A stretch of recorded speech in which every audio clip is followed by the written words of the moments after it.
কোথায় গেল?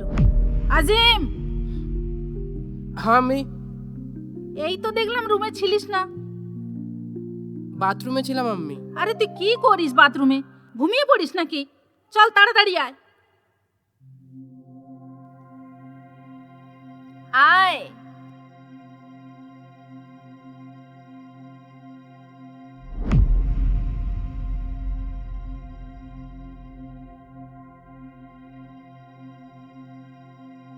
আরে এবার তো আয়।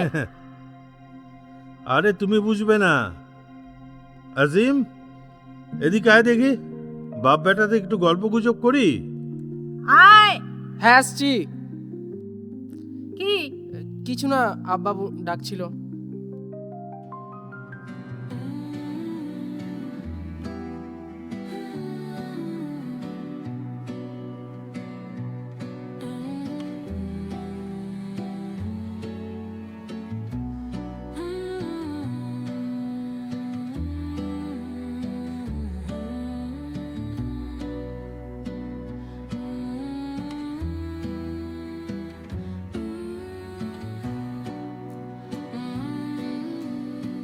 আরে শোনো সরা,